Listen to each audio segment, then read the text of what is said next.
नमस्कार, मैं हूं रसिका पांडे और आप देख रहे हैं देश के दिल से। देश का दिल यानी मध्य प्रदेश और मध्य प्रदेश से जुड़ी तमाम बड़ी खबरों से इस बुलेटिन में हम आपको रूबरू कराएंगे और जानकारी देंगे। और इस वक्त मध्य प्रदेश में विधानसभा सत्र ने तहलका मचा रखा है, क्योंकि राजनीति में उबाल भी मच रहा है। लगातार विधानसभा सत्र में अनोखी तस्वीरें सामने आ रही है, इसलिए बुलेटिन की शुरुआत भी इसी खबर के साथ करेंगे। मध्य प्रदेश में चल रहे विधानसभा सत्र की ही पहले बात करेंगे, जिसका आज चौथा दिन रहा, तो बात उसी पर कर लेते हैं, क्योंकि आज का दिन बेहद ही धमाकेदार रहा, तो चर्चा तो बनती ही है। देखिए, मैं बार बार कह रही हूं कि आपके लिए क्या ऐलान हो रहे हैं और किस बात में विपक्ष अड़ा हुआ है, पक्ष किस तरीके से प्रतिक्रियाएं दे रहा, तमाम चीजें इस रिपोर्ट में समझ लीजिए कि विधानसभा सत्र का चौथा दिन कैसा रहा।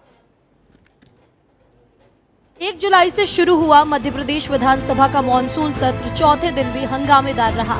विपक्षी दल कांग्रेस ने पेपर लीक और नर्सिंग घोटाले को लेकर हंगामा किया। चर्चा बजट को लेकर होनी थी, लेकिन नेता प्रतिपक्ष उमंग सिंघार ने अध्यक्ष नरेंद्र सिंह तोमर से मंत्री विश्वास सारंग के खिलाफ विशेषाधिकार हनन पर चर्चा की मांग की और मंत्री विश्वास सारंग के इस्तीफे की भी मांग की। कांग्रेस ने साफ कर दिया कि निष्पक्ष जांच के लिए पहले मंत्री का इस्तीफा हो। इस मामले पर सरकार की ओर से झूठ बोला गया। कांग्रेस विधायक जयवर्धन सिंह और सचिन यादव ने विशेषाधिकार नोटिस पर चर्चा की मांग की। इस पर संसदीय कार्य मंत्री कैलाश विजयवर्गीय ने कहा कि चुन्नू और मुन्नू क्या चर्चा की बात कर रहे हैं, जिस पर नेता प्रतिपक्ष ने आपत्ति जताई। स्वाभाविक है, प्रदेश का बड़ा मामला है और मैं समझता हूँ व्यापम 2 है ये, और इस पे सरकार को निष्पक्ष जांच कराना चाहिए और सरकार के मंत्री विश्वास सारंग का इस्तीफा भी होना चाहिए। हमारे सदस्यों ने विशेष अधिकार हनन का सूचना भी दी है। कांग्रेस विधायक जयवर्धन सिंह ने विश्वास सारंग के चिकित्सा शिक्षा मंत्री रहते मध्य प्रदेश आयुर्विज्ञान विश्वविद्यालय जबलपुर को लिखे एक पत्र का जिक्र किया। दावा किया गया कि इस पत्र में विश्वास सारंग ने नर्सिंग कॉलेजों को संबद्धता देने के लिए कहा था। उन्होंने विश्वविद्यालय के आदेश की कॉपी भी मीडिया के सामने रखी, जिस पर मंत्री विश्वास सारंग भी दस्तावेजों के साथ सामने आए। कहा कि मैंने कोई आदेश नहीं दिया, बल्कि पुनर्विचार के लिए कहा था। आइए सुनाते हैं कि उन्होंने क्या कुछ कहा। माननीय चिकित्सा शिक्षा मंत्री द्वारा आदेश में उल्लेख है चिकित्सा शिक्षा मंत्री का। माननीय चिकित्सा शिक्षा मंत्री द्वारा दिनांक 14/12/2022 को वो स्पष्ट या उल्लेख करते हैं समूह ए में। आप समूह ए देखिए, वहां वो स्पष्ट लिखते हैं कि उन सभी महाविद्यालयों को संबद्धता हेतु मान्य किया जाए, उन सब कॉलेजों को संबद्धता हेतु मान्य किया जाए। और ये पत्र मेरा भी नहीं है, मेरे ऑफिस का है। एक उच्च स्तरीय बैठक हुई जिसमें अलग अलग पॉइंट थे, जहां एक और कैलेंडर में परीक्षा कराने का मामला था, हिंदी में किताब उपलब्ध कराने का मामला था, विद्यार्थियों को ई लाइब्रेरी में परीक्षा ई लाइब्रेरी की सुविधा देने का मामला था, और एक मामला यही था कि संबद्धता के प्रकरणों के निराकरण हेतु विद्यार्थियों के हित में पुनर्विचार करें। मैंने कहीं भी निर्देश नहीं दिया, पुनर्विचार की बात की। दरअसल सरकार चाहती है कि पहले बजट पर चर्चा हो, प्रश्नकाल भी चले। इधर प्रहलाद पटेल ने कहा कि विपक्ष सिर्फ हंगामा कर रही है। उन्होंने विपक्ष को सलाह दी कि चर्चा में भी भाग ले। उन्होंने कहा कि सरकार किसी भी तरह का जवाब देने में सक्षम है। हमने नर्सिंग मामले में भी चर्चा की है, जो अभी तक की सबसे लंबी चर्चा है। हम इस चर्चा से भागने वाले नहीं हैं। प्रद्युम्न सिंह तोमर ने भी कांग्रेस पर जमकर प्रहार किया। सिर्फ विरोध के लिए विरोध करने की जरूरत नहीं है, वो चर्चा में भाग ले, पर्याप्त समय है।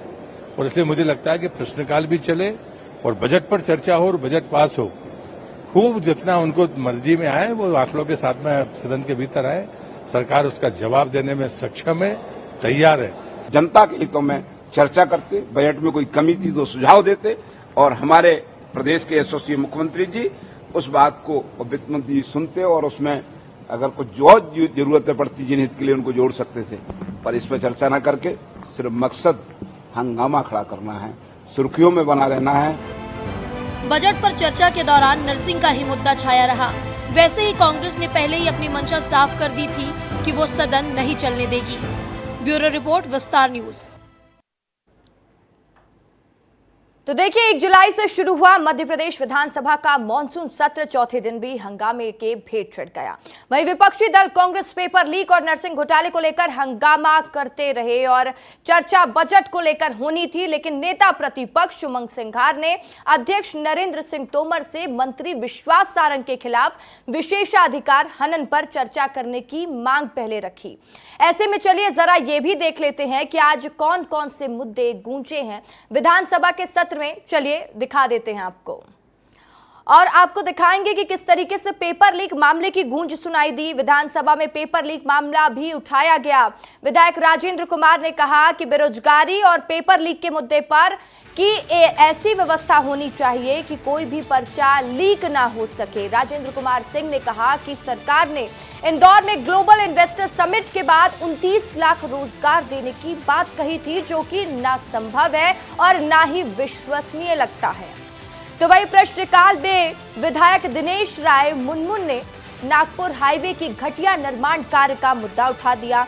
जवाब में मंत्री राकेश सिंह ने कहा कि जिस तरीके से सिवनी के बीच 9.2 किलोमीटर सड़क का ठेका हुआ था, ठेकेदार को नोटिस दिया गया, उसने काम पूरा नहीं किया, यानी ठेकेदार पर आरोप मढ़ दिया गया। वही विधानसभा में जिस तरीके से गुरुवार को अवैध कॉलोनी का मुद्दा उठा, विधायक हरदीप सिंह डंग ने इस सवाल पर नगरीय प्रशासन मंत्री कैलाश विजयवर्गीय ने कहा कि सरकार अवैध कॉलोनी के लिए 7 कानून ला रही है। अब समझ रहे हैं कि किस तरीके से मुद्दा गर्म नजर आया। अगले सत्र में इस कानून को लाएंगे और इस बात का भी जिक्र हुआ कि फिलहाल अवैध कॉलोनी को वैध करने का कोई भी निर्देश नहीं है।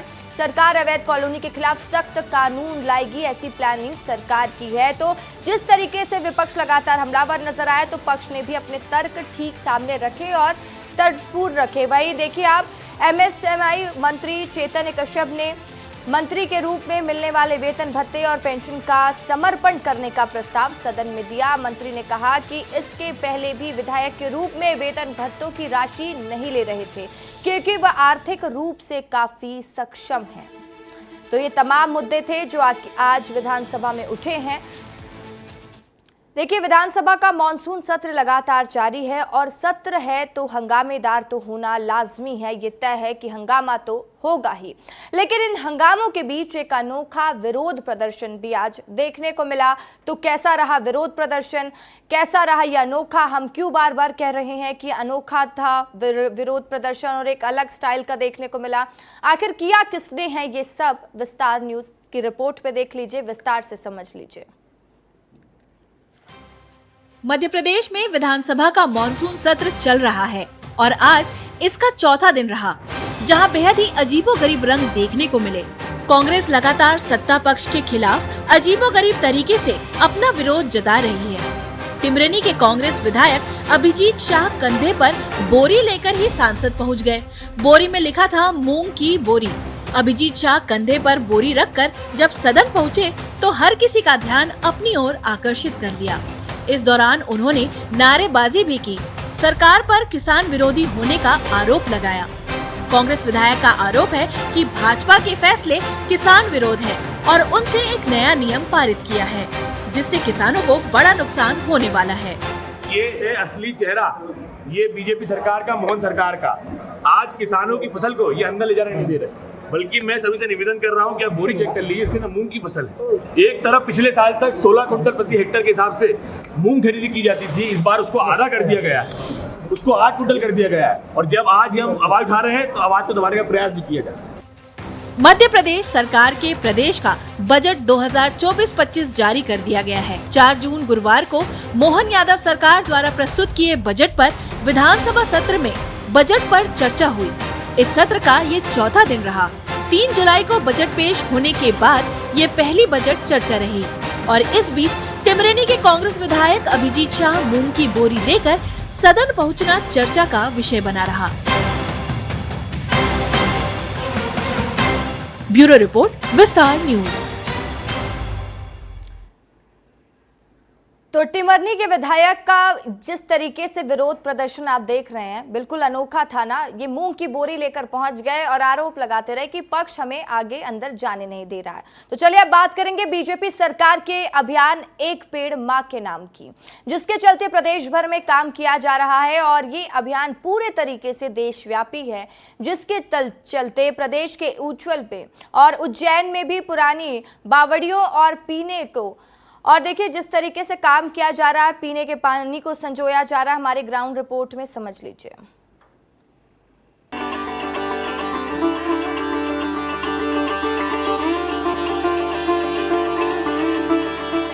ये नजारा है उज्जैन की प्राचीन बावड़ी का, जिसकी जल गंगा संवर्धन अभियान के तहत सफाई की जा रही है। उज्जैन शहर में सनातन धर्म के कई प्राचीन देव स्थल हैं और इन्हीं देव स्थलों के बीच ये प्राचीन बावड़ी बनी हुई है। प्रदेश के मुखिया सीएम डॉक्टर मोहन यादव उज्जैन की प्राचीन वैभव को लौटाने में लगे हुए हैं, जिसके चलते इस बावड़ी को सजोने का काम किया जा रहा है।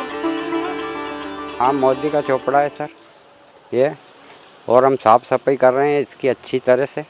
क्या 8-9 डैम्पर निकल चुके हैं इसके, साफ सफाई करके ले जा रहे हैं, ऊपर से नीचे लग जा ही रहे हैं। डॉक्टर मोहन सरकार की इस मुहिम में जिला प्रशासन भी जुटा हुआ है। नगर निगम के कमिश्नर अपनी टीम के साथ और जल विभाग की टीम के साथ मिलकर इस काम में लगे हुए हैं। नगर निगम कमिश्नर आशीष पाठक के साथ जल विभाग की टीम और तमाम अधिकारियों ने निरीक्षण भी किया और उचित दिशा निर्देश देकर काम को तेज गति से करने का आदेश भी दिया।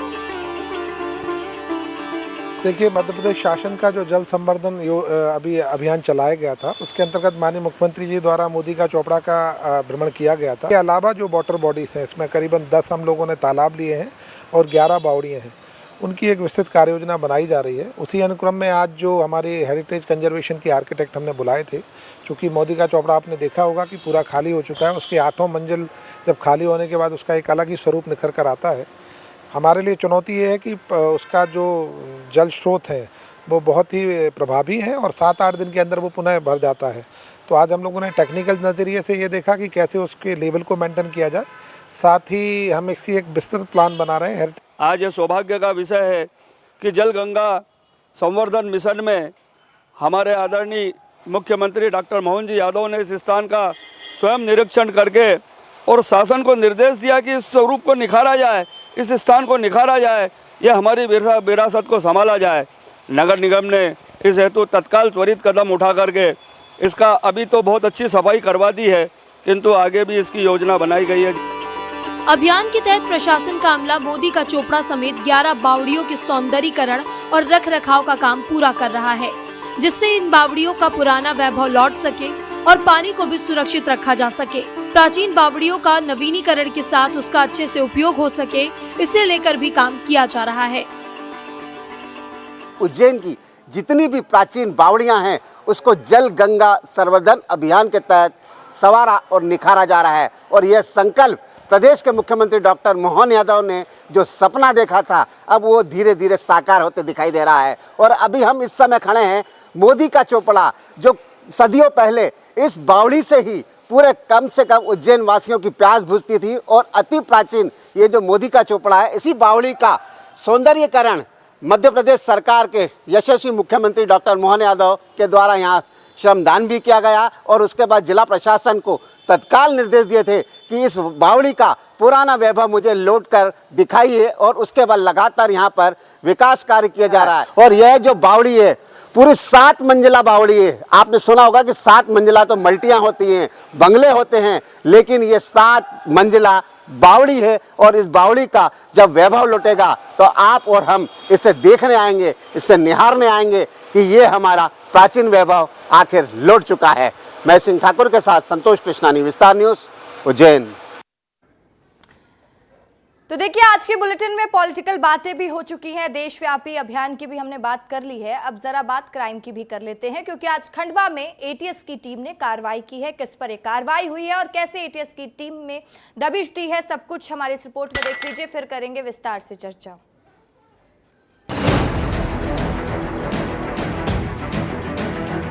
भोपाल एंटी टेररिस्ट स्क्वाड ने गुरुवार सुबह 4 बजे खंडवा से 2 लोगों को उठाया है। मैसेज और मोबाइल में संदिग्ध गतिविधियों को लेकर कार्रवाई होने के कारण बताया जा रहा है। पूछताछ के लिए उठाए गए युवकों में से एक का नाम फैजान है, जो कि सलूजा कॉलोनी का रहने वाला है, तो वहीं दूसरा लड़का एक नाबालिग है जो गुलमोहर कॉलोनी का रहने वाला है। एटीएस की दोनों जगहों पर दबिश से आसपास के लोग भी दंग रह गए। मैं 4 बजे करीब नमाज पढ़ने जा रहा था तो 4 मिलिट्री ड्रेस में हेलमेट लगवा था 4 जवानों को, वो बाहर खड़े थे और 4 से 5 सिविल ड्रेस में थे। तो दरवाज़ा खटखटाया उन्होंने, तो उसकी दादी ने दरवाज़ा खोली तो उसको धक्का दे दिया और अंदर घुस गए। और फिर वो बच्चा खड़ा था, उसको पकड़ा और बाहर ले लिया। वो दादी पूछ रही भैया कौन हो क्या हो, तो बोला आप हमको कॉपरेट करो। वो पूरे घर को कपड़ा लत्ता सब फैला दिया और नए पुराने मोबाइल सब ले गए उनके, और कहाँ ले जा रहे हैं क्या लगा रहे हैं कुछ नहीं बोला। ये लगभग 4 बजे के आसपास की बात है। यहाँ पे मेरे घर के सामने रहते हैं ये लोग, तो यहाँ चिल्ला चोट की कुछ आवाज़ें आई तो हम लोग सब बाहर निकल के आए। तब तक के ये लोग जो बच्चे को लेकर गए हैं ये लोग यहाँ से जा चुके थे। तो मैंने इन लोगों से पूछा कि भाई क्या मामला है, क्यों उठा के ले गए इनको। तो इनको भी किसी भी तरीके की, सिर्फ वो आए वो उन्होंने दरवाज़ा खटखटाया, इन्होंने पूछा कि कौन है, तो बोले बच्चे के दोस्त है। इन्होंने दरवाज़ा खोला, वो अंदर आए। अंदर आने के बाद में उन्होंने पूरी घर की तलाशी लेना चालू कर दी। जितने मोबाइल थे उतने सब मोबाइल अपने कब्जे में ले लिए और बच्चे को उठाया और लेके चले गए। इन लोगों ने बहुत मिन्नतें भी करी, उनसे पूछा भी कि भाई आप लोग कौन हो क्या हो, बाकी कुछ भी नहीं बतलाया इन लोगों को। सिर्फ इतना बतलाया कि कोई बच्ची का मामला है, इसके लिए हम ले आ रहा पूछताछ के लिए। स्थानियों ने बताया है कि वर्दी पहने 8,910 जवान घर के बाहर खड़े थे। वे हेलमेट पहने थे और हाथों में हथियार भी लिए थे, लेकिन इस मामले में पुलिस प्रशासन कुछ भी कहने से बच रहा है। इसके बारे में हमें अभी कोई जानकारी नहीं है। ये एनआईए जो संस्था है वो सेंट्रल गवर्नमेंट की है, दिल्ली से उन्हें काम करती है, उसके अलग अलग यूनिट होते हैं। इसी प्रकार से मध्य प्रदेश में एटीएस का मुख्यालय PHQ है। अगर वहाँ से कोई कार्रवाई हुई है तो आप इसका पता। एंटी टेरर स्क्वाड ने कार्रवाई करते हुए 2 लोगों को गिरफ्तार किया, जिसकी वजह अभी सामने नहीं आ सकी है। कार्रवाई के दौरान एटीएस के 8 जवान शामिल थे, लेकिन टीम ने दोनों की गिरफ्तारी की जानकारी किसी को नहीं दी है। ब्यूरो रिपोर्ट, विस्तार न्यूज।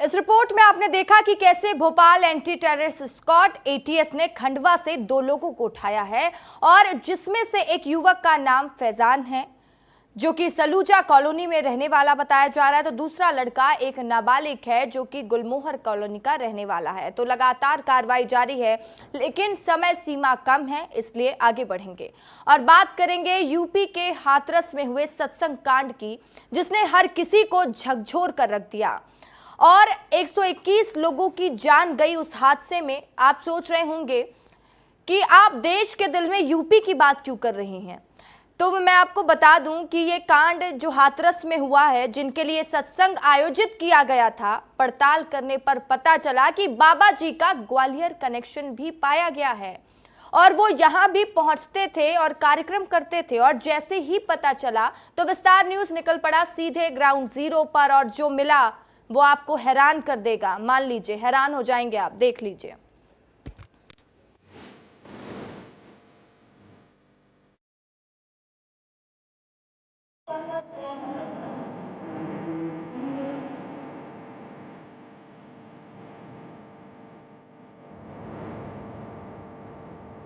यूपी के हाथरस में भोले बाबा उर्फ नारायण हरि के सत्संग में भगदड़ मचने से 121 लोगों ने अपनी जान गंवा दी।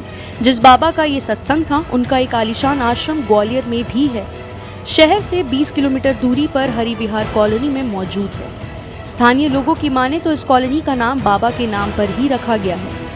कॉलोनी का पहले कुछ और नाम हुआ करता था। बाबा अपने इस आश्रम में कभी कभी सत्संग भी किया करते थे। बाबा के इस सत्संगों में हजारों की संख्या में उनके अनुयायी भी शामिल होते हैं। दूर दूर से लोग आते हैं और जब विस्तार न्यूज ग्राउंड जीरो पर पहुंचा तो पता चला कि बाबा के सत्संग में ज्यादातर महिलाएं शामिल होती हैं। हमने कभी मोबाइल निकाल के ना ये तो फोटो खींचने की कोशिश की तो सेवादार थे तो मना कर देते, बोले यहाँ कोई फोटो वोटो नहीं खींचेगा, तो धर्म का काम है, उजागर होता है, सब जगह होता है। तो बोले नहीं ये काम नहीं होगा।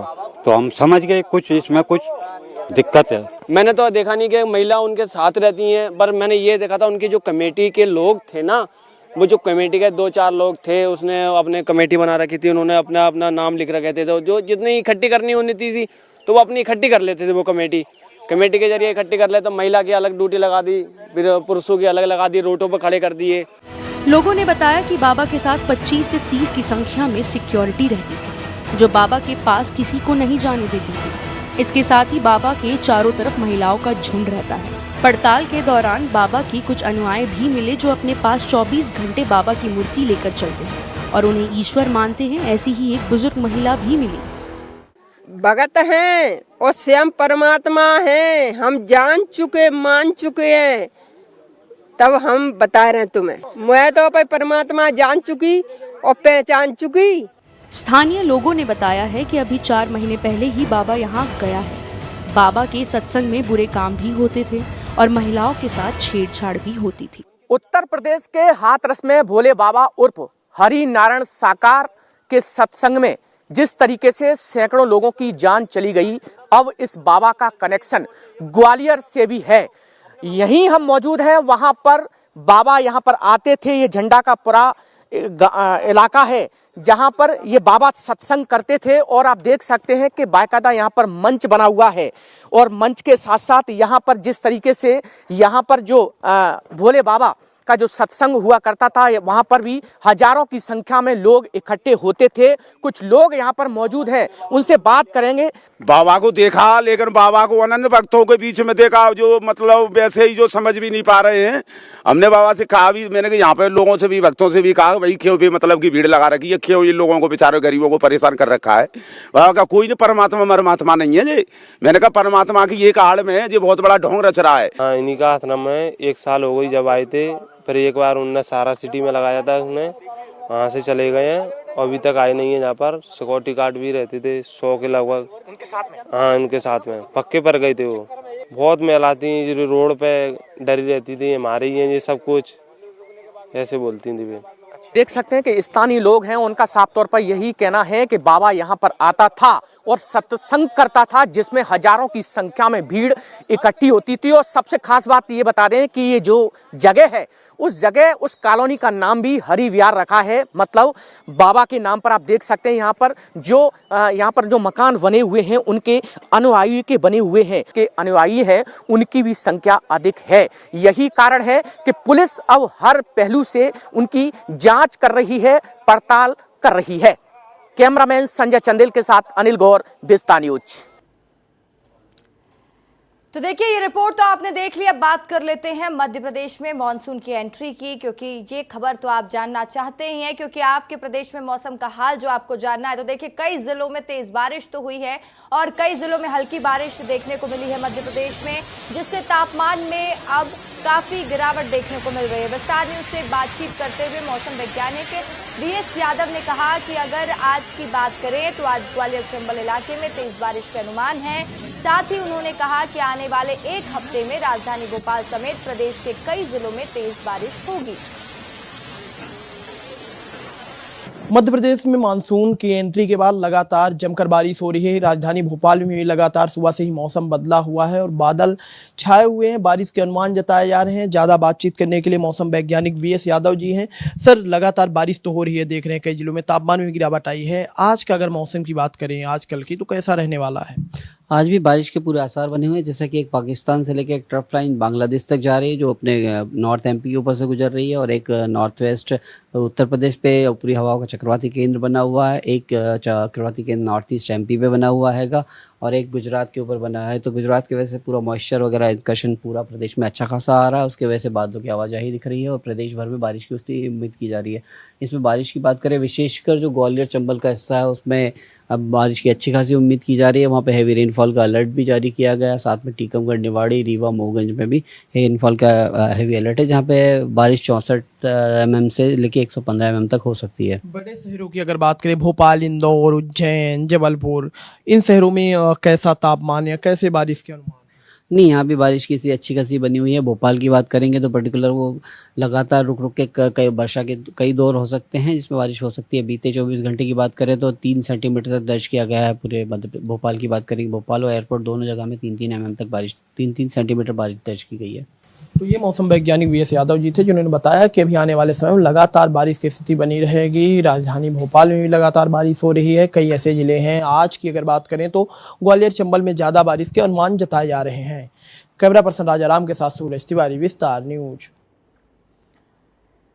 तो मौसम वैज्ञानिक ने क्या कुछ कहा ये तो आप सुन ही चुके हैं। और अब मौसम इतना खुशनुमा हो रहा है तो ये भी जान लीजिए कि मध्य प्रदेश में कौन कौन सी वो जगह है जहां आप इस सुहाने मौसम में जाकर एंजॉय कर सकते हैं, आनंद ले सकते हैं। तो प्रदेश का सबसे ऊंचा हिल स्टेशन पचमढ़ी, जहां पर लोग ज़्यादा संख्या में पहुंचते हैं और उसको हिल स्टेशन के तौर पर देखा जाता है, इसलिए बरसात के दिनों में वहाँ का नज़ारा और भी बेहद ही खूबसूरत तरीके से देखते ही बनता है और लोग वहाँ पर एंजॉय करने पहुँचते ही हैं। और तो देखिए, मांडू की बात कर लेते हैं, जो कि समुद्र तल से 2000 फीट की ऊंचाई पर है और यहाँ का नज़ारा बारिश के दिनों में बहुत ही सुंदर हो जाता है, इसलिए लोग बारिश के दिन में अक्सर यहाँ जाते हैं। इसलिए अगर आप चाहते हैं कि आपको कुछ दिन के वेकेशन की ज़रूरत है तो आप यहाँ जा सकते हैं। अमरकंटक जा सकते हैं, अमरकंटक जो कि पहाड़ियों में बसा हुआ है। रीवा आप जा सकते हैं, बहुती और चचाई वाटरफॉल है वहाँ पर, जो कि बेहद खूबसूरत है। छिंदवाड़ा का तामिया का नेचर और एडवेंचरस एरिया है पूरा। भेड़ा घाट जो कि दिखने में ही बहुत खूबसूरत है और अक्सर लोग वहाँ पर पहुँचते भी हैं। तो ये वो जगह है जहाँ पर आप बरसात के दिनों में अगर आप चाहते हैं कि आप झरना का लुत्फ उठा सके, बारिश का लुत्फ उठा सके, ग्रीनरी देख सके, तो ये वो जगह है जहाँ पर आप जा सकते हैं। और इसी के साथ मुझे दीजिए इजाजत। फिलहाल इस बुलेटिन में इतना ही।